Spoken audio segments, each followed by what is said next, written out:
अस्ट्रेलियामा पढ्न आउने विद्यार्थीहरू नेपालीहरूबाटै ठगिन्छन् भन्ने सुन्दा चाहिँ अलि नरमाइलो लाग्छ होला। तर यो अधिकांश विद्यार्थीहरूको गुनासो, मेरो गुनासो होइन।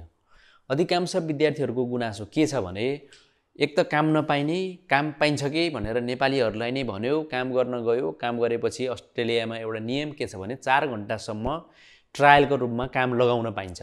त्योभन्दा बढी काम गर्यो भने पैसा दिनुपर्छ। कतिपयले 2-3 दिनसम्म पनि बोलाउने, पैसा नदिने, कतिपयले 3-4 दिन बोलाएपछि फेरि नबोलाउने, झुलाउने गरेको कुराहरू विद्यार्थीहरूबाट सुन्ने गरिन्छ। यो तितो अनुभव हो।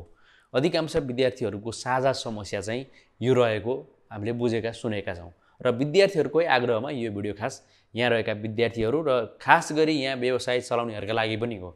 यहाँहरूले के बुझिदिनु पर्यो भने समस्यामा परेका विद्यार्थीहरू जो काम पाइरहेका छैनन्, कामको खोजीमा छन् भने यहाँहरूले पनि काम दिनुभयो भने एक त यहाँहरूलाई पनि सजिलो हुन्छ काम लगाउन।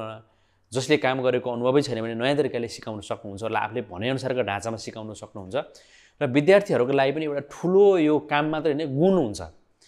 त्यसकारणले जसले काम दिँदै हुनुहुन्छ, जसले काम गर्दै हुनुहुन्छ, विद्यार्थीहरूले पनि मेरो अवस्था यो छ भनेर एउटा उहाँहरूलाई भन्ने गरौँ र काम जसले दिनुहुन्छ, जसले रोजगारी सिर्जना गरिराख्नु भएको छ, ती नेपालीहरूले पनि कम्तीमा एक त नेपाली हुनुको आफ्नो ठाउँमा छँदैछ नै, अर्को मानवीय नाताले पनि अरूलाई त गर्नुपर्छ भने आफ्नै देशका नागरिकहरू, आफ्नै देशका भाइ बहिनीहरूका लागि यति गरिदियो भने एक त उनीहरूलाई शैक्षिक क्षेत्रमा पनि सहयोग हुन्छ, फी तिर्नेदेखि लिएर बस्ने कुरामा पनि सहयोग हुन्छ भने अर्को कुरा उनीहरूले काम गर्ने वातावरण पाउँछौँ, नयाँ कुराहरू सिक्न पाउँछन्, नयाँ ठाउँको परिवेश बुझ्न पाउँछौँ।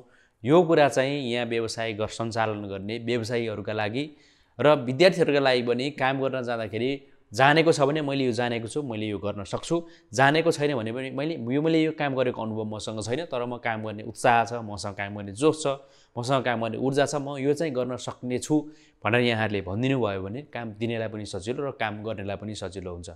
र यो नेपालीहरूले नै नेपालीलाई ठग्छन् भन्ने चाहिँ कमसेकम सुन्नु नपरेदेखि हामी नेपालीहरूको गर्वले छाती पनि अलि ठुलो हुन्थ्यो कि